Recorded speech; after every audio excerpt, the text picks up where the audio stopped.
늦은 시간까지 이렇게 열심히 공부하시는 모습이 보기 좋습니다. 지방에서 지금 개인 사정이 있어서 올라오는데 보니까 단풍이 아직도 좋던데 그런 좋은 풍경을 포기하시고 이렇게 열심히 공부에 집중하는 모습이 아름답습니다. 제가 강의를 부탁받은 건 사실은 임신 중 약물 치료에 대해서 부탁을 받았고요. 근데 그 제목을 인쇄하는 과정에서는 조금 이렇게 멋지게 쓰시려고 거기 편집하시는 분이 뭐 총정리 이렇게 하신 것 같습니다. 그래서 어쨌든 약은 임신 중에는 조심해서 써야 되는 게 일단은 정답인 것 같다는 생각이 듭니다. 이 성경에 이런 말이 나옵니다. 사사기 13장 4절 보면은 삼손이 출생하기 전에 그 아버지한테 천사가 나타나죠. 그래서 이제 내 아내가 이제 앞으로 임신을 할 텐데 그래서 아들을 낳을 거니까 그때부터 이제 포도주라든가 독주를 먹지 말고 어떤 부정한 것도 먹지 말라.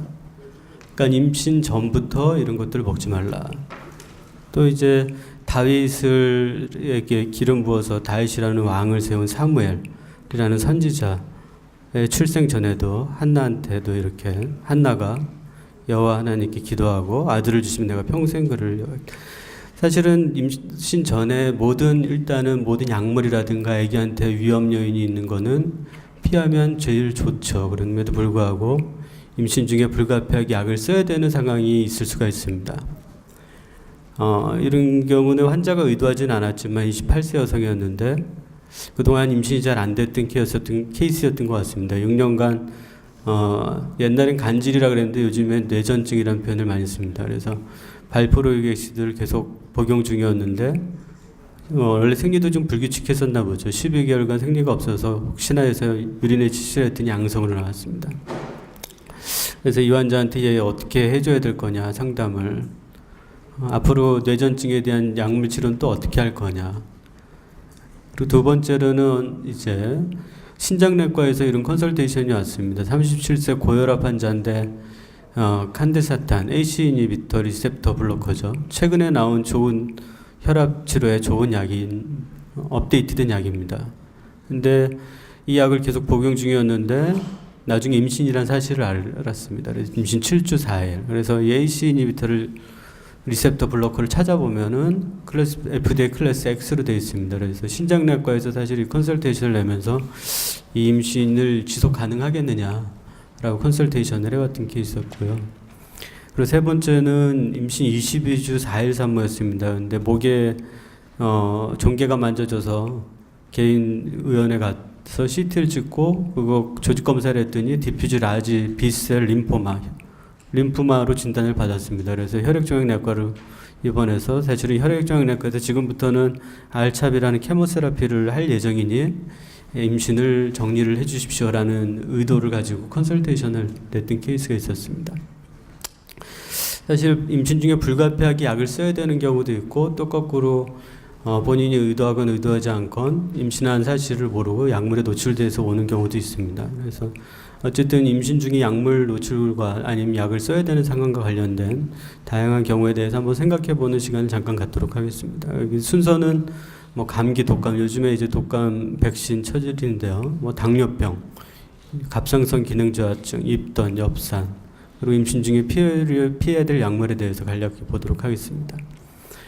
임신을 미리 계획한 군하고 계획하지 않은 군을 보면은 이제 임신을 제대로 계획하지 않았던 군에서 약물에 대한 노출이 비교적 높았다는 보고가 있습니다.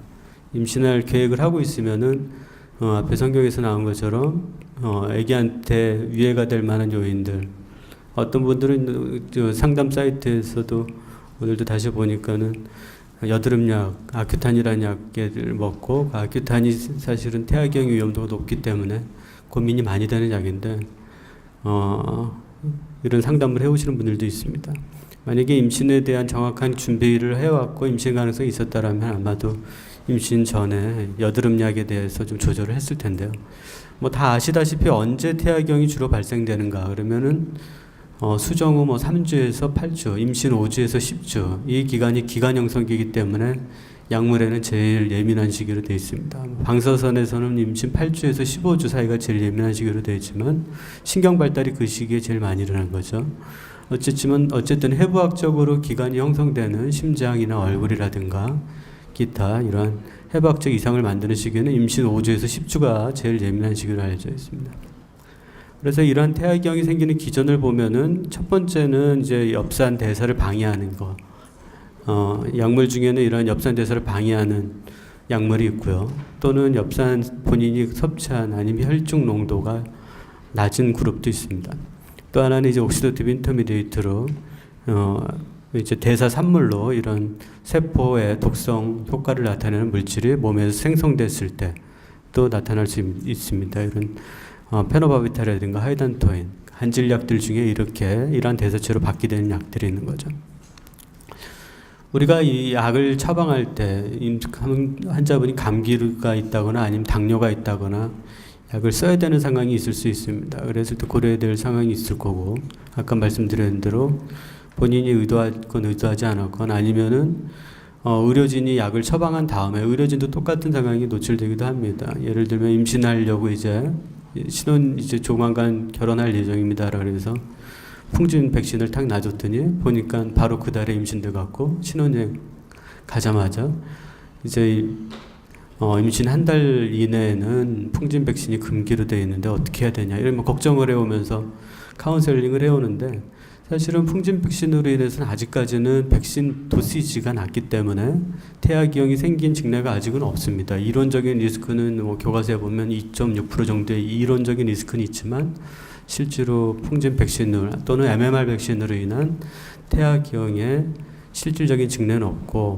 이러한 풍진 백신의 예방접종을 맞았을 때 아기의 유산에 인디케이션이 되지 않는다라고도 사실은 정확히 써 있습니다. 그럼에도 불구하고 이제 내과라든가 가정의학과 선생님들 이러한 지식을 모르시는 분들이 풍진 예방접종을 놔주고는 잘못된 카운셀링을 하는구 나면 이제 산부인과에 와서 그 교정을 잡기가 참 어렵죠. 생각을 바꾸는 게 어렵죠.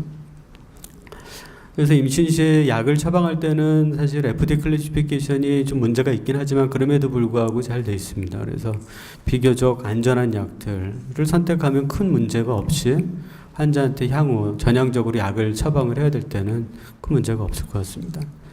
그렇지만 환자가 약에 노출돼서 왔을 때, 예를 들면은 풍진 백신도 마찬가지지만 피임약 같은 경우에 피임약을 먹다 임신됐다. 에스트로겐 프로게스테론이 임신 중에는 FDA 클래시피케이션으로 X로 분리되어 있지만 사실은 태아기형을 증가시키지 않는 것으로 되어 있습니다. 그렇기 때문에 끊으면 되는 거고요.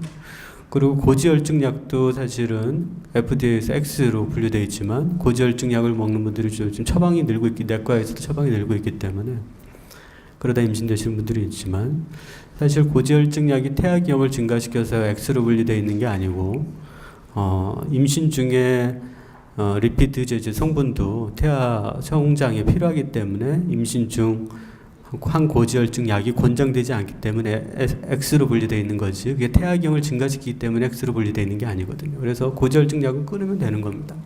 그럼에도 불구하고 이제 FDA 상담을 할 때는 X 등급이면은 애기한테 기형을 유발시키고 그러므로 애기를 포기해야 되는 거 아니에요, 이렇게 잘못된 해석을 하는 분들이 간혹 있기 때문에 약에 노출돼서 왔을 때는 좀 다른 접근을 해야 될 것 같습니다. 아까도 말씀드린 것처럼 FDA 클래시피케이션의 태아기형에 대한 약물 업데이트는 속도가 늦기 때문에 주로 이제 발생 독성에 대한 대규모의 테라토제닉 인포메이션 서비스, 특정 약물에 노출됐을 때 태아기형을 발생시키는 유병률이 그 해당 약제의 경우 정도가 어느 정도나 되느냐에 대한 데이터베이스가 있습니다. 리프로톡스라든가 테리스 이런 정보를 이용하는 게 지혜로울 것 같습니다. 사실은 약물에 노출된 군하고 약물에 노출되지 않은 군들, 제일 흔한 약물 노출이라는 거는 소염 진통제라든가 항생제라든가 소화제라든가 이런 약들입니다. 대부분의 약들이 한 80% 이상이 그런 약들이고요. 그 외에도 일부 인시던스가 드문 약들도 있지만 약에 노출되지 않았던 군하고 약에 노출된 군들 사이에 태아기형의 발생률은 통계학적인 차이가 없었습니다. 사실은요. 구체적인 예를 좀 들어가서 보면, 감기 독감이면은 그러면 어떻게 해야 되냐, 환자가 열이 펄펄 끓고 기침 가래하고 하는데 약을 줘야 되냐 말아야 되냐 고민스러운 상황이죠. 그렇지만 이제 잘 생각을 해봐야 되는 거는 어떤 것이 태아 상황을 악화시키는가, 아니면 태아 기형을 유발시킬 수 있는가. 임신 초기, 임신 7주, 8주인데 환자가 39도, 뭐 40도 열이 나는데도 타이레놀을 안 먹습니다. 왜냐하면 타이레놀이 애기한테 안 좋을까봐. 근데 잘 생각해 보면 38.9도씨가 넘으면 이 피버 자체가 테라토젠입니다. 애기의 단백질 변성을 유발시킬 수가 있고 이것으로 인해서 애기가 유산되거나 태아기형이 생길 수가 있죠. 아세타미노펜은 FDA죠. 비교적 안전한 약제죠. 사실은 항생제 중에서도 페니실린 계통이나 세팔로스포린 이런 것들은 임신 중에 안전하게 사용할 수 있는 약들입니다. 얼마든지 안전한 약을 심한 감기 증상이라든가 보조적으로 사용할 수 있겠죠. 아까도 말씀드린 대로 고열, 심보 온도가 1.5에서 2도씨, 휴먼 스터디로는 38.9도씨가 넘으면 태아기형이 증가할 수 있다는 것으로 되어 있습니다. 뭐 제일 흔한 이런 메닌고실이나 클레이트 팔레이트 같은 태아기형이 증가할 수가 있죠. 그래서 감기, 뭐 기침, 고열, 특히 고열과 감기약을 먹는 게 어느 게 더 위험하냐? 이게 훨씬 더 위험하죠. 그러면 감기약을 써야겠죠. 뭐 독감으로 인해서 고열이 난다. 타미플루하고 어떤 걸 써야겠냐? 어떤 걸 선택을 해야 되겠냐? 참아야 되냐? 타미플루는 큰 부작용 없이 이것도 쓸 수 있는 약입니다. 그래서 감기약, 타미플루 이런 비교적 환자 증상에 맞게끔 증상이 심할 때는 보조적인 약물 사용을 고려해야 되겠습니다. 지금 이제 독감철인데 인플루엔자 백신인데요. 사실은 뭐 지금 여기 계신 분들은 다 잘 알고 계실 거라고 믿습니다. 그래서 특히 이제 10월 10일에는 독감 인플루엔자 백신 철인데 임신 기간에는 노약자, 임산부는 제일 먼저 맞는 인디케이션이죠. 그죠? 그렇기 때문에 지금 찾아오는 모든 임산부들은 임신 주수랑 상관없이 독감 예방접종을 인디케이션이 된다. 놔드려야겠죠. 환자가 또 이제 당뇨병이 있으면 혈당이 제대로 임신 전에 조절이 안 되면 태아기형이 증가할 수 있습니다. 이제 임신성 당뇨병은 임신 5주, 10주가 지나서 만약에 당뇨가 생겼다 그러면 태아 기관형성기는 끝난 시기이기 때문에 태아기형을 증가시키지 않겠지만 임신 중반기부터 증가된 혈당은 거대화, 마크로조미아 인시던스를 높일 수가 있겠죠. 그래서 임신 당뇨가 있은 분은 임신 전부터 또는 임신 중에 당뇨가 생긴 분은 임신 중에도 혈당 관리가 필요합니다. 그래서 임신 중에 혈당 조절에 쓸 수 있는 약은 뭐 인슐린은 가장 안전한 약으로 알려져 있고요. 그리고 혈당 강화제 중에 글리브라이드는 태반 통과가 거의 적기 때문에 임신 중에 먹는 약으로서 혈당 조절을 위해서 사용 가능한 약으로 알려져 있습니다. 그리고 임신 전에 당뇨가 있다라면 신경과결선증의 고위험군에 해당되기 때문에 고용량 4ml 정도의 고용량 역산을 임신 전부터 같이 복용하는 게 권장되죠. 그래서 혈당 조절이 잘 안 되는 걸 나타내는 지표가 이제 혈당화 색소 검사가 있는데 이건 교과서에 나온 겁니다. 윌리엄스에 나온 거죠. 혈당화 색소가 쭉 증가할수록 보니까 태아기형률이 증가하더라. 즉 임신 기관 형성기가 이루어지는 그 당시에 혈당 조절이 제대로 이루어지지 않고 있다라면 태아기형률이 이렇게 높게 증가할 수 있다는 의미죠. 또 하나는 이제 갑상선 기능 저하증입니다. 뭐 갑상선 기능 저하가 있을 때 레보사이록신을 먹어야 되냐 말아야 되냐. 여기에 대해서는 아직도 일부는 논란의 여지는 있습니다. 갑상선 기능 저하증은 1999년도에 연구를 보면 태아 신경 발달 저하의 원인이 될 수 있다. 그리고 레보사이록신은 비교적 임신 중에 큰 부작용 없이 안전하게 사용 가능한 약이다. 사실은 이건 내분비내과에서만 꼭 쓸 수 있는 약은 아니고요. 저용량의 레보사이록신은 산부인과 의사도 뭐 큰 부작용 없이 TSH가 증가된 경우에는 사용할 수 있는 것으로 생각되고 있습니다. 99년도 애니즘이라는 저널에 실렸던 논문인데 혈중 TSH 갑상선 자극 호르몬 수치가 임신 중에 4가 넘었던 그룹, 즉 갑상선 기능이 저하됐던 그룹하고 TSH가 4 미만이었던 그룹하고 비교해서 아이들이 12살이 됐을 때 IQ를 봤더니 그 TSH가 4보다 넘었던 그룹이 정상 그룹에 비해서 IQ가 약 7 정도 낮더라 라는 보고가 있었습니다. 즉 TSH가 높은 갑상선 기능 저하증, 임신 중에 갑상선 기능이 저하된 임산부의 태아의 신경 발달이 저하되는 거 아니냐라는 논문이죠. 물론 이건 나중에 비판을 좀 받습니다. 왜냐하면 TSH가 4인 경우부터 20인 경우들이 다 포함됐었기 때문에 저기 갑상선 기능 신경 발달이 안 된 그룹들은 TSH가 실제로에서는 높았던 더 갑상선 기능 저하증이 심했던 그룹에서 나타났던 거 아니냐라는 비판이 있지만 그럼에도 불구하고 갑상선 기능 저하와 태아 신경 발달과는 상관이 있는 거 아니겠는가라는 중요한 단서를 제공하고 있습니다. 우리가 임신 전에는 TSH 레벨을 보통은 한 4 정도를 정상으로 봅니다. 뭐 0.4에서 4. 레퍼런스 레인지는 기관마다 좀 검사 기관마다 다르긴 하지만 그럼에도 불구하고 이제 갑상선 내분비 국제 학회에서는 임신 중에는 사실은 HCG라는 호르몬이 TSH 갑상선을 자극하죠. 그렇기 때문에 TSH가 더 낮아진 범위가 정상 범위입니다. HCG가 갑상선을 자극하기 때문에 임신 중에는 TSH가 임신 1분기에는 2.5까지만을 정상으로 봅니다. 그리고 2분기, 3분기는 3까지 정상 봅니다. 사실은 그래서 임신 1분기 때 TSH가 4다. 그러면 그건 정상이 아니라 갑상선 기능이 저하되어 있는 겁니다. 그래서 임신 전에는 만약에 임신을 의도하는 사람이라면 그리고 특히 임신 1분기에는 TSH 레벨 타겟을 2.5 미리 인터내셔널 유닛 퍼 밀리리터 2.5 미만으로 유지하는 것이 권장되고 있죠. 그럼 TSH를 지금도 아직은 논란이 있습니다. TSH를 루틴 검사로 임신 초기에 해야 될 거냐 말 거냐. 그래서 이제 인디케이션들이 이런 것들이 있습니다. 뭐 나이가 30이면 뭐 하라. 그러니까 갑상선 기능 저해 위험 요인들이 한 가지라도 여기 인디케이션 중에 한 가지라도 있으면 하라라는 거죠. 뭐 당뇨가 있거나 가족 중에 자가 면역 질환이 있거나 임산부의 나이가 30살이 넘었거나 그러니까 대부분의 우리나라 고령 임산부들의 추세를 보면은 하나 이상은 해당될 확률이 많은데요. 이런 것에 해당되면 TSH를 검사를 하라는 거죠.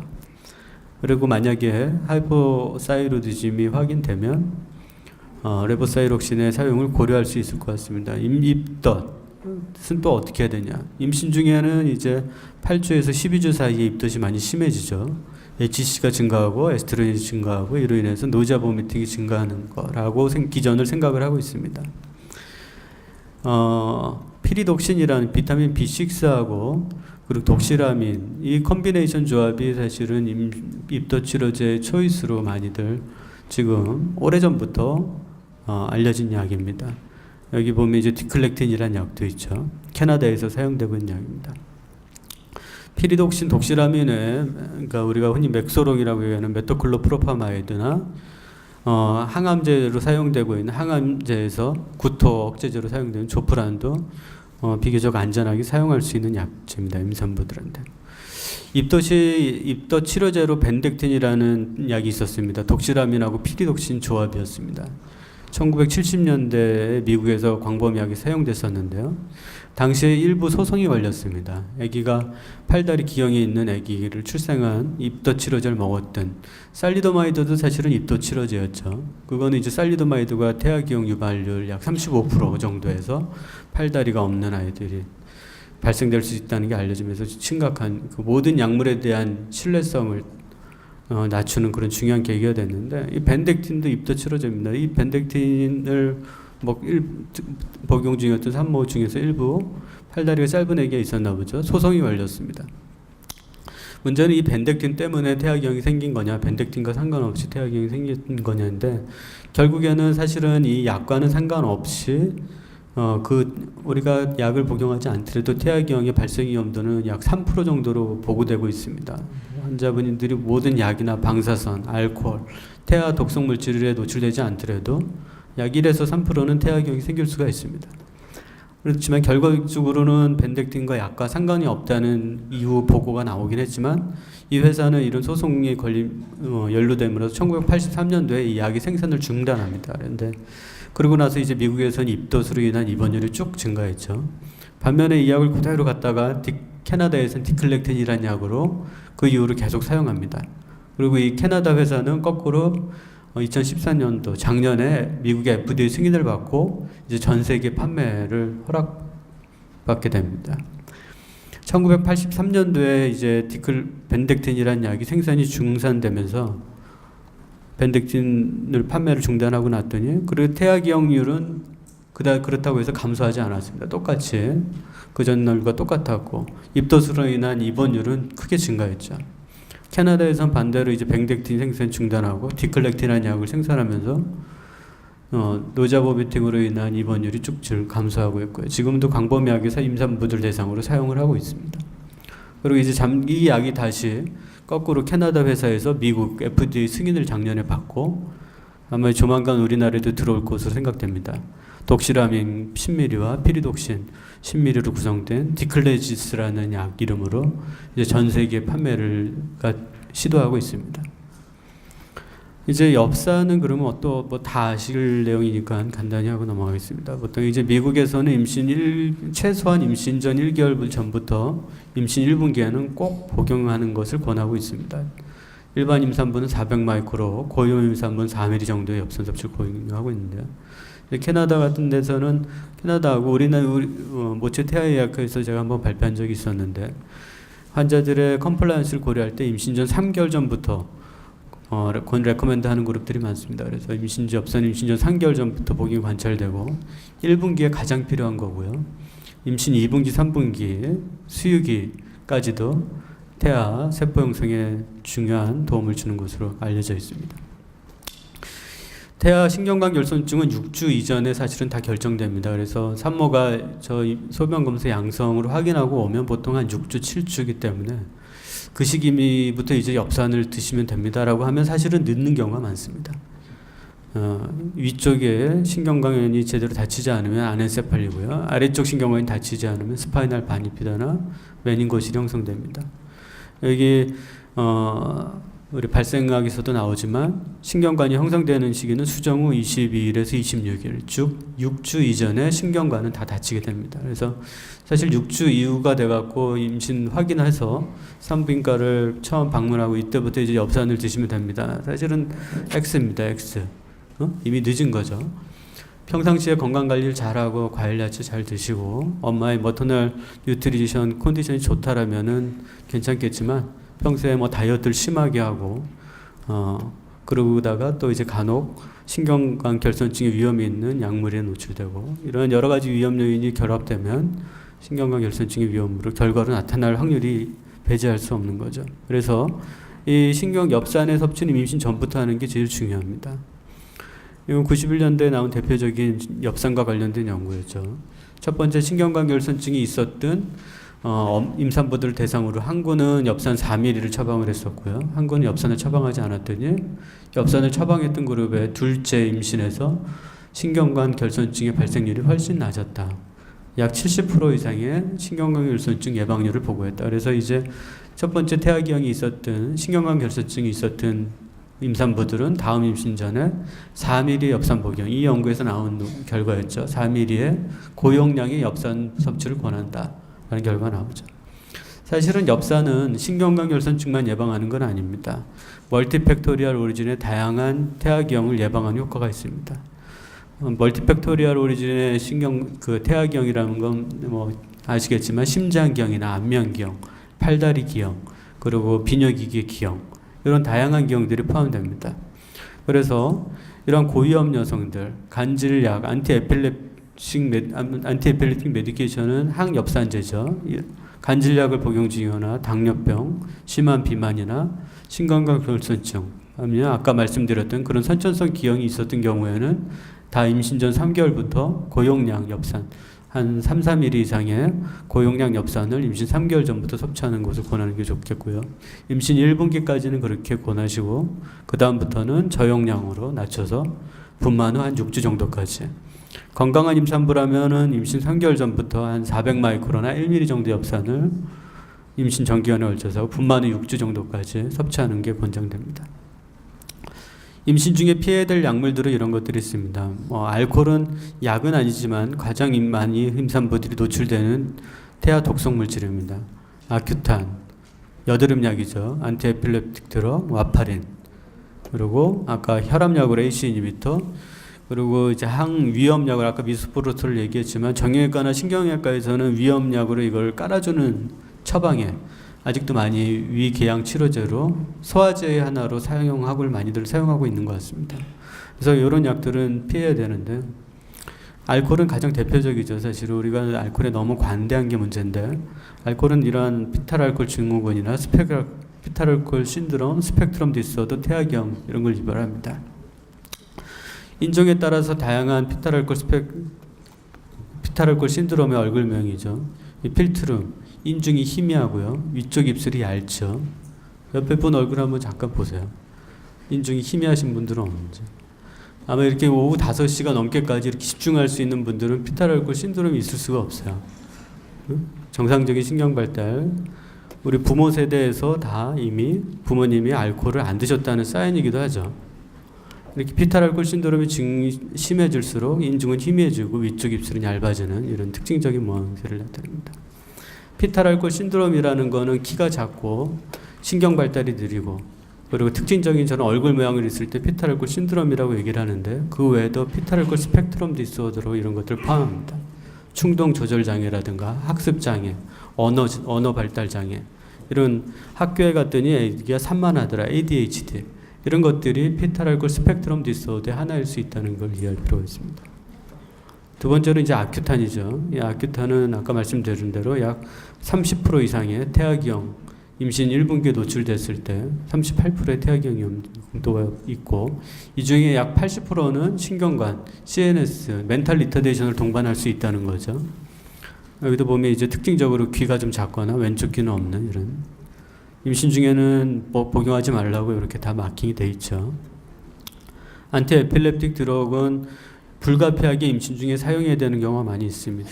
그렇다면 이제 사실은 이 약은 무조건 피할 게 아니라 에필렙시도 조절하면서 가장 효율적으로 그 비교적 안전한 약을 선택하는 게 제일 중요할 것 같습니다. 그래서 이러한 폴릭 액시드, 안티폴레이트 제제의 성분, 이런 약들은 오로페이셜 클렙트나 하트 아노말리, 아까 말씀드렸던 멀티팩토리얼 오리진의 이러한 아노말리들을 발생시킬 수가 있습니다. 에필렙시가 있는데 약을 안 먹었다 그러면 사실은 1에서 3% 정도의 태아기형 위험률이 보고되고 있고요. 모노세라피로 인해서 태아기형률은 비슷한 것으로 알려져 있습니다. 이제 약을 이제 2개, 3개, 4개 썼을 때 태아기형의 위험률들은 5%, 10%, 20%까지 증가할 수 있습니다. 이제 하이단토인 신드롬으로 이제 특징적으로 코가 좀 낮고 팔다리, 손가락 끝이 이렇게 짧은 특징들이 있습니다. 전통적으로 비교적 안전하게 안티에필렙틱 메디케이션으로 사용될 수 있는 대표적인 약은 이제 카마바제핀입니다.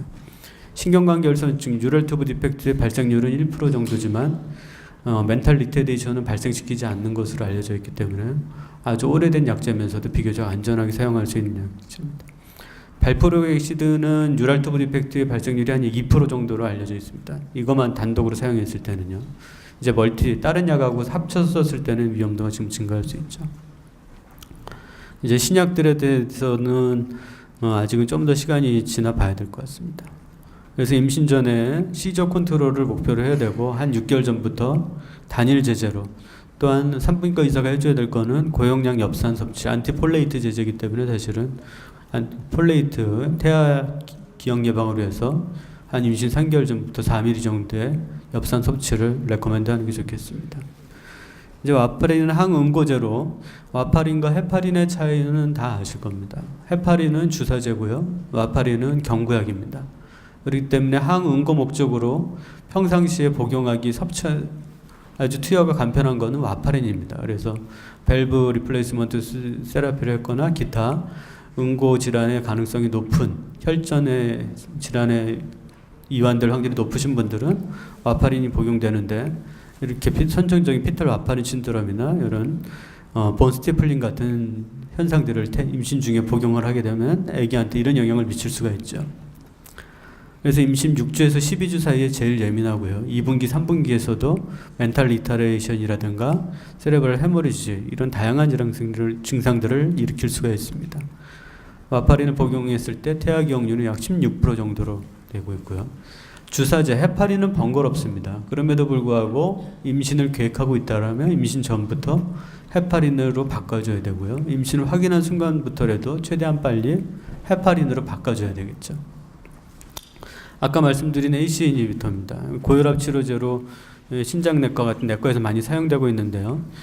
그래서 이게 FDA에서 X 등급으로 분류되고 있습니다.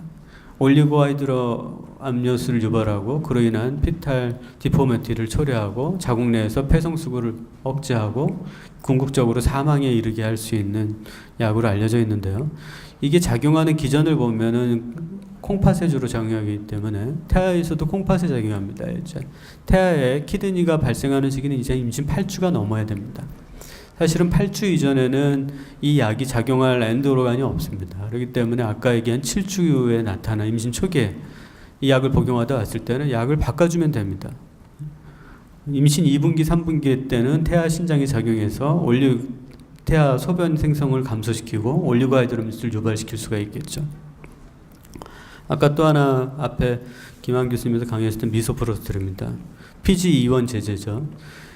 위험 치료제로 사실은 허가를 받은 약입니다. 아직도 신경외과나 이렇게 정형외과에서 장기간 약을 NSAID를 복용해야 되는 분들은 이걸 소화제 또는 위보제로 약 처방에 이렇게 깔아주는 분들이 있습니다. 문제는 이제 가임기 여성이 이 약을 그런 데서 치료받고 있다가 임신했을 때 산부인과를 왔을 때 약을 확인해보고 소화제 사용으로서 미소프로스트롤이 포함되어 있으면은 그 위험성을 산모한테 좀 알려줄 필요는 있겠죠. 이 약을 보면 지금도 이렇게 광범위하게 사용되고 있습니다. 모비우스 신드롬이라는 겁니다. 아기가 얼굴을 웃질 못합니다. PGE1은 강력한 자궁 수축제입니다. 여러분들 다 아시다시피. 그래서 임신 7주, 8주에 이 약을 일부 국가에서는 브라질이나 이런 국가에서는 법적으로 유산이 허용되고 있지 않습니다. 그래서 불법적으로 이 약을 질에 넣다든가 그래서 유산을 시도했다가 그 유산되지 않았던 아기들이 생존해서 나중에 태어난 아기들을 봤더니 이런 모비우스 신드롬이 꽤 있더라는 겁니다. 앱두슨스 얼굴의 6번 신경이죠. 눈을 양쪽으로 라테랄 쪽으로 돌리는 신경하고 얼굴을 웃음 짓게 하는 페이셜 러브.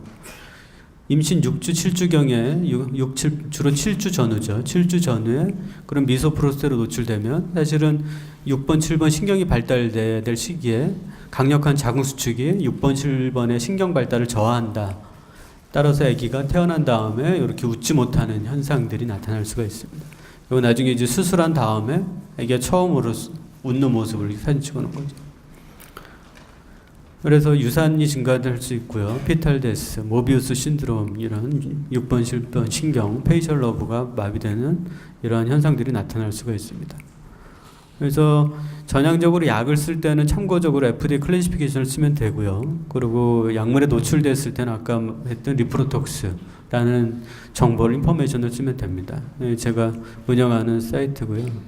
여기도 뭐 궁금하신 게 있으면 질문으로 올리시면 제가 자주는 못 들어갑니다. 사실은 지난주에도 일주일간 해외 모임이 있어서 갔다 왔는데 최대한 성실껏 답변 드리도록 하겠습니다. 그래서 정리하면은 약물의 제일 사용 주의를 요하는 시기는 5주 10주다.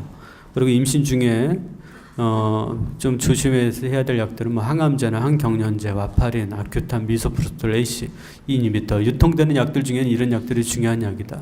피해야 될 약들이죠. 그리고 궁금한 점이 있으면은 상의를 부탁드립니다. 아까 케이스를 잠깐 보면 발포렉시드를 드시다가 임신 7주였죠.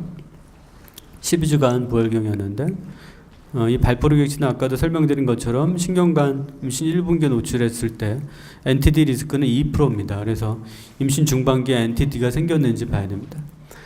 생각보다는 높진 않죠. 신경관 결석 위험도는 높지 않기 때문에 요즘에 뭐 다분 정밀 초음파를 보시기 때문에 확인하실 수 있을 거라고 생각됩니다. 아까 ACE 이니비터 7주 4일에 사실은 신장내과에서 터미네이션 시켜달라고 컨설테이션 했던 케이스인데요. 상담만 해주고 보냈습니다. 그리고 환자는 아기 건강이 잘 났어요.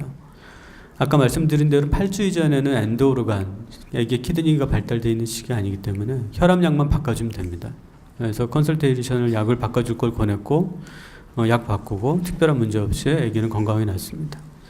22주 4일에 림포마로 이런 알찹이라는 항암제를 사용해야 되는, 그래서 항암제 뭘 쓸 거냐 그랬더니 이 알찹을 쓰겠다 그랬습니다. 그 리투ක්시맵, 사이클로포스파마이드, 독소르비신, 빈크리스틴, 프레도니슬론 이렇게 5가지 항암제였는데 다행스러운 건 이 산모가 왔을 때 임신 중반기였습니다. 22주였고요.